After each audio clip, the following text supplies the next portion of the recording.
Aduh, akhirnya sampai juga kita, Kak. Iya, capek juga ya dorong-dorong kayak gini. Iya.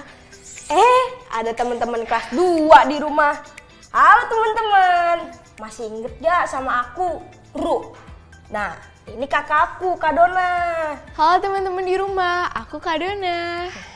Teman-teman di rumah, sudah berolahraga belum? Kalau aku sih sama Kak Dona udah. Tadi senam-senam dikit, terus dorong-dorong ini deh. Lumayan berkeringet ternyata. Teman-teman di rumah jangan lupa berolahraga ya, yang ringan aja agar badan tetap bugar. Ru, coba kasih tahu teman-teman, kita lagi dorong-dorong apa nih? Oh iya, kita baru saja membeli air minum galon dan minyak nih teman-teman. Teman-teman pasti tahu dong, air dan minyak itu termasuk benda apa? Iya bener, air dan minyak termasuk benda cair. Wah, hebat. Ru udah tahu ya? Iya dong Kak, soalnya 2 hari kemarin kita kan sudah belajar tentang jenis-jenis benda cair dan juga sifat benda cair. Jadi agak ngerti-ngerti dikit gitu deh. Tunggu, hari ini berarti hari apa ya Kak? Ayo, hari apa? Coba diinget-inget, 2 hari lalu hari Senin. Kemarin hari Selasa. Berarti hari ini? Hari apa ya? Betul sekali, hari ini hari Rabu. Oh iya, hari Rabu. Nah, hari ini kita mau belajar apa nih Kak? Masih tentang benda cair kan?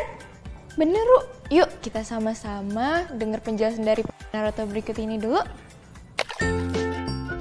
Hari ini kita akan belajar tentang kegunaan benda cair. Setiap benda cair yang ada di sekitar kita memiliki kegunaannya masing-masing. Bisa digunakan untuk minum, menggoreng, dan kegiatan lainnya. Perhatikan gambar ini. Ini adalah benda cair untuk kegiatan masak-memasak. Ini adalah benda cair untuk menyiram tanaman. Ini adalah benda cair untuk vitamin tubuh. Ini adalah benda cair untuk membersihkan tubuh. Dan masih banyak kegunaan benda cair lainnya. Wah, banyak sekali ya Kak kegunaan benda cair. Iya, dan bukan itu aja loh kegunaannya benda cair. Aku jadi makin gak sabar nih Kak buat belajar. Cepetan deh, masukin galon sama minyaknya ke dalam rumah. Nah, sambil Kak Dona dan Ru jalan ke rumah, teman-teman di rumah coba amati yuk. Lalu sebut, tulis, dan gambarkan benda cair yang sudah kamu gunakan hari ini. Asik, aku juga pengen ikutan Teman-teman, nanti kita ketemu lagi ya di dalam. Ayo Kak, kita dorong lagi. Yuk, ambil. Yuk, semangat. Aduh, berat.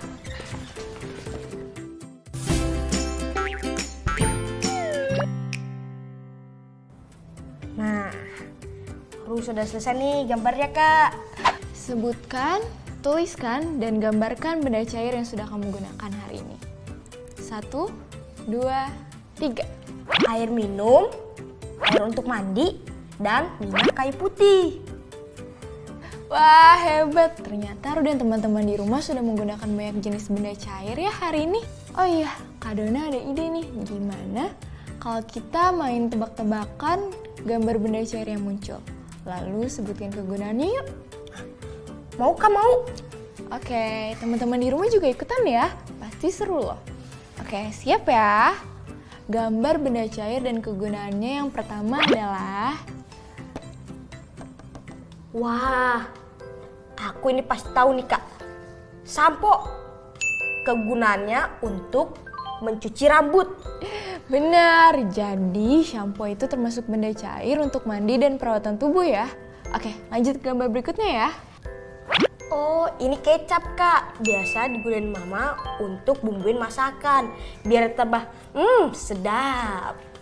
Bener, Ru. Wah, ternyata kamu suka bantuin mama masak juga ya. Hebat. Iya dong, karena aku suka masakan mama. Nah, sekarang gambar terakhir nih. Mari kita lihat. Wah, kalau ini tuh aku tahu banget. Itu adalah cairan pembersih tangan. Benar, digunakan supaya tangan kita bersih dan terhindar dari kuman dan virus. Gambarnya sudah habis ya Kak? Iya, tapi Kak Dona punya cerita yang masih nyambung dengan bahasan kita loh. Kita baca yuk. Ayo Kak, teman-teman kita simak bersama ya ceritanya.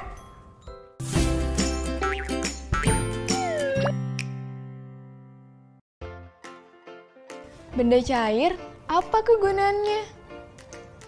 Ada beberapa contoh benda cair, seperti air, minyak, susu, dan teh. Benda cair apa yang ada di rumahmu? Benda cair tersebut memiliki berbagai macam kegunaan. Air digunakan untuk minum atau menyiram tanaman. Minyak digunakan untuk menggoreng. Ada juga benda cair yang digunakan untuk obat, seperti madu, minyak, dan alkohol. Kita tahu benda cair dapat meresap. Benda cair dapat meresap dengan mudah pada beberapa bahan, namun ada juga bahan yang tidak dapat menyerap air.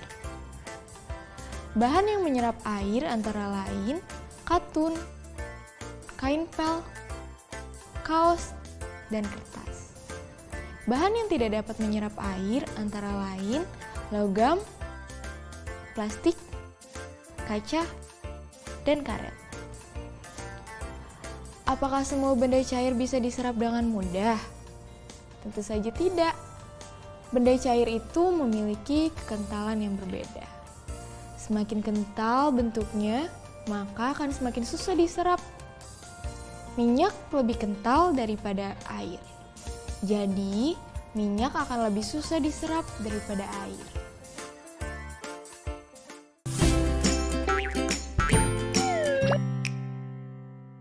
Demikian ceritanya tentang benda cair. Gimana? Menarik nggak? Menarik Kak. Menarik gak teman-teman? Kalau begitu, kita bisa mulai tanya jawab tentang ceritanya. Teman-teman di rumah juga sambil menjawab dan ceritakan ke orang tua, kakak, adik, atau siapapun yang ada di dekat kalian ya.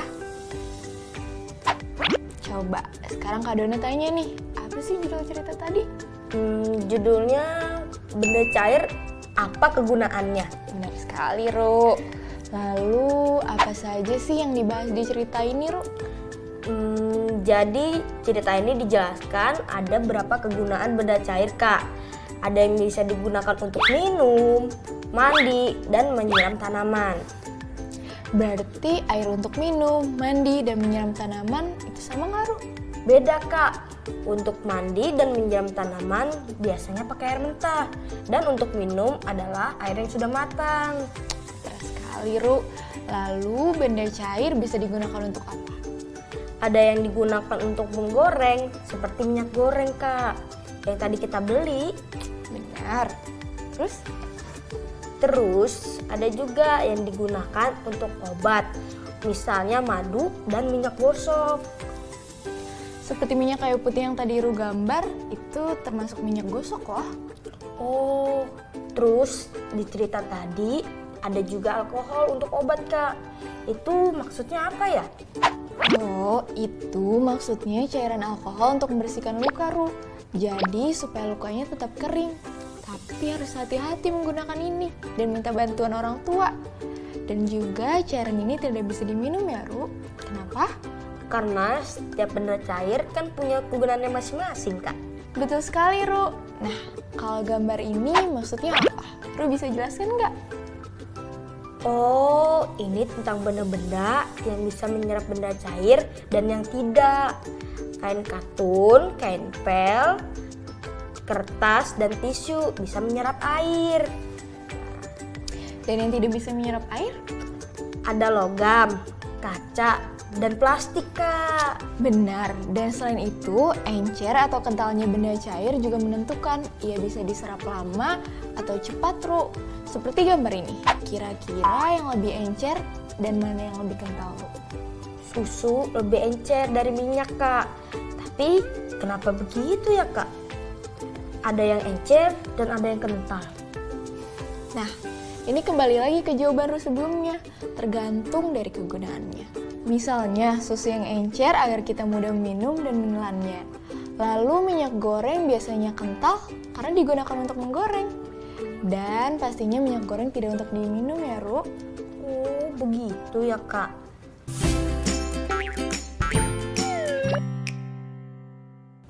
Ayo teman-teman, kita bacakan kelima kata yang muncul ini dengan lantang ya. Siap? 1, 2, 3.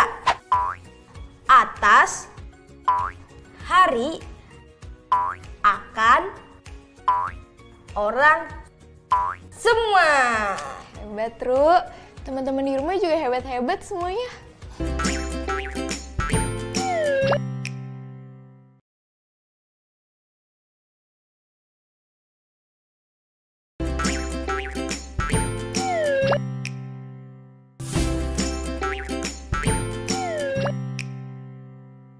Nah, sekarang kita belajar intuisi bilangan yuk. Lu tahu nih Kak, intuisi bilangan itu maksudnya kita memperkirakan suatu menggunakan bilangan kan Kak? Iya benar. Ayo sekarang Ru dan teman-teman di rumah boleh ikut kerjakan soal ini ya. Berapa hasil perkiraan dari 253 ditambah 246 ditambah 239 ditambah 263. Nah, agar lebih mudah memperkirakan penjumlahannya, kita bisa mencari bilangan sepadan dari angka tersebut. Bilangan sepadan itu angka bulat terdekat dari si angka itu ya Kak? Bener, Ru. Nah, ini Kak Dona contohin ya. Bilangan sepadan atau angka yang mendekati 253 adalah 250. Nah, coba kamu. Oh, aku coba ya Kak.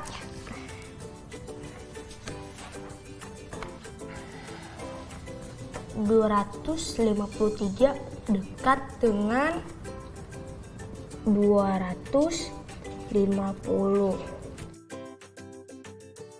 246 dekat dengan 250. 239 dekat dengan 250. 262 dekat dengan 250. Jadi diperkirakan 250 ditambah 250 ditambah 250 ditambah 250 sama dengan 1000. Menurut Ru, hasil perkiraan tadi lebih dari atau kurang dari hasil sebenarnya? Lebih atau kurang ya Kak? Kita coba satu persatu ya. Nah, 253 lebih dari atau kurang dari 250? Lebih Kak. Lebih dari. Oke, selanjutnya kalau 246 lebih atau kurang dari 250? Kurang Kak. Kurang dari ya. Lalu kalau 239 lebih atau kurang dari? Kurang Kak. Kurang. Terus yang terakhir 262 lebih atau kurang dari 250? Lebih. Lebih. Oke, nah kita coba cek ya. Berarti ada 2 kali yang lebih dan 2 kali yang kurang dari ya. Setuju?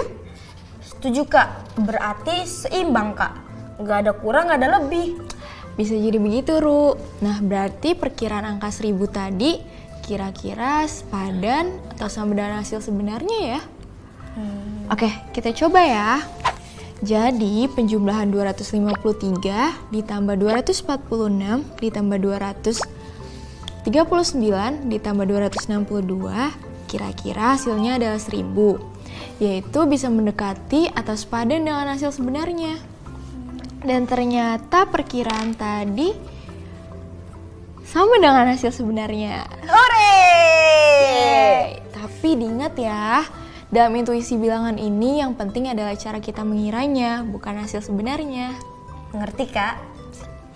Baiklah Ru dan teman-teman, berarti kita bisa lanjut belajar menentukan pecahan 1/4 menggunakan kelapa. Mau nggak Ru? Pakai kelapa Kak? Percobaan apa tuh? Mau tahu kan? Kalau begitu, mari kita ke ruangan laboratorium ala Ru dan Kak Dona. Ayo Kak, Yuk.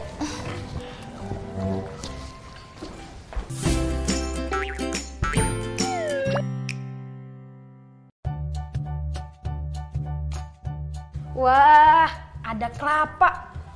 Boleh diminum kan ini, Kak? Aku tuang ya. Tunggu dulu, Ru.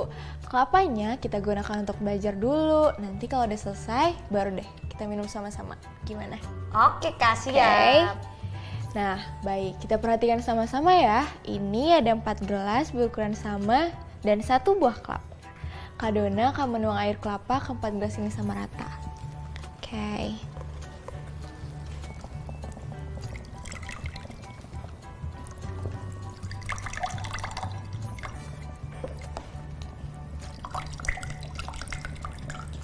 Dan yang terakhir. Oke. Gimana, Ru? Sudah sama rata kan semuanya? Sudah, Kak. 4-4-nya terisi sama rata. Nah, itu artinya banyak air kelapa dalam 1 gelas merupakan 1/4 dari air kelapa utuh. Atau bisa dibilang juga jika masing-masing 4 gelas ini disatukan, artinya itu adalah 1 air kelapa utuh. Kamu paham?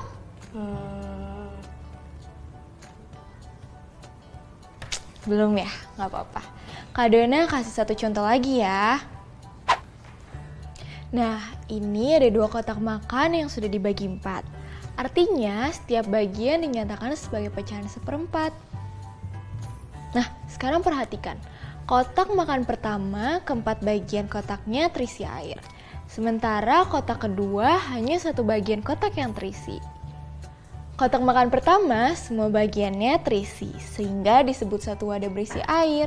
Sedangkan kotak makan yang kedua hanya terisi air di 1 bagian dari 4 kotaknya saja. Disebutnya apa, Ru? Tahu nggak? Berarti itu 1/4 wadah berisi air, Kak? Iya, betul. Wah, hebat ya, Ru. Sudah mulai mengerti ya? Nah, teman-teman di rumah bagaimana? Sudah siap mengerjakan soal? Wah, teman-teman mau latihan 1 kali lagi. Iya, Kak. Terus setuju sama teman-teman di rumah. Kita latihan sekali lagi dulu. Biar abis itu menjawab soal. Boleh.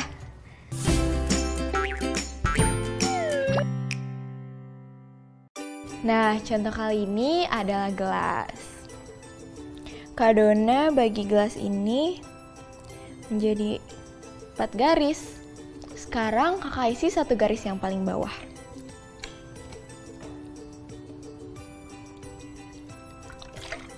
Oke, nah sekarang 1 dari 4 bagian gelas ini sudah terisi air. Jika dinyatakan dalam bentuk pecahan, artinya 1/4 gelas terisi air, Kak. iya benar, hebat, Ru. Nah, teman-teman di rumah sekarang sudah mengerti kan ya? Wah, keren semuanya. Kita lanjut lagi. Perhatikan ya teman-teman. Di sini sudah ada 1 botol penuh terisi air. Nih, nah, Ru, coba tolong isi seluruh gelas ini sama rata ya. Oke, Kak.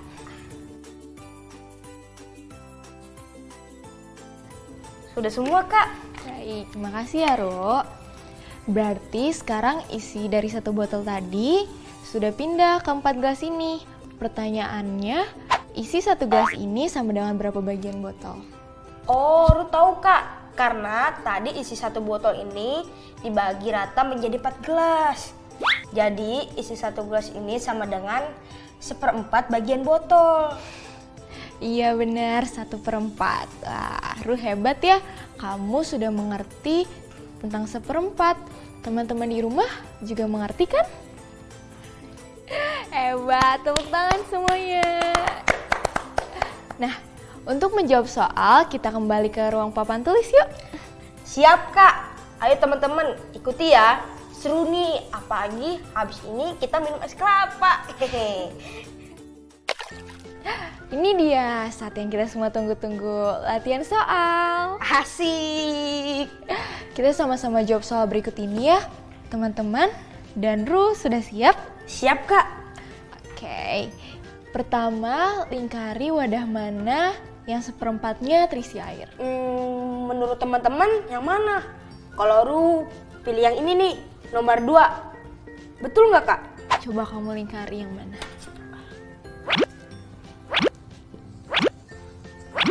Yang itu. Yakin? Yakin? Kita cek jawabannya ya. Wadah yang terisi seperempat dengan air adalah yang kedua. Yeay, jawaban Ru bener. Hebat. Teman-teman di rumah gimana? Ada yang belum sempat menjawab? Nggak perlu sedih, salah juga bagian dari pelajaran kok. Yang penting sekarang teman-teman sudah tahu mana jawaban yang benar. Harus tetap semangat ya. Sekarang kita lanjut ke soal berikutnya ya. Siap, lanjut. Oke, soal kedua. Arsirlah atau warnailah bagian yang menunjukkan seperempat. Nah, ayo Ru dan teman-teman di rumah, mana bagian yang menunjukkan seperempat? Teman-teman, sudah siap menjawab? Kalau Ru, jawaban Ru adalah yang ini nih. Coba yang mana? Sudah Kak, betul nggak? Ayo teman-teman di rumah, ada nggak yang sama jawabannya kayak Ru? Ada? Kalau begitu jawaban teman-teman di rumah dan Ru adalah benar. Hore, bener lagi. Oke, nah kita coba satu soal terakhir ya, soal ketiga. Nah, apakah bagian yang terisi air merupakan seperempat dan mengapa? Nah Ru, jawaban yang ini harus dengan alasan ya. Coba, mengapa? Kalau jawaban Ru, bukan Kak, bukan seperempat. Kenapa tuh? Karena keempat bagiannya tidak mempunyai bentuk dan ukuran yang sama. Teman-teman di rumah gimana? Apakah jawabannya sama dengan Ru? Sama lagi. Wah, kompak ya kalian. Jadi jawaban Ru tadi adalah bukan seperempat karena keempat bagiannya tidak mempunyai bentuk dan ukuran yang sama. Jadi jawaban Ru dan teman-teman benar. Wah.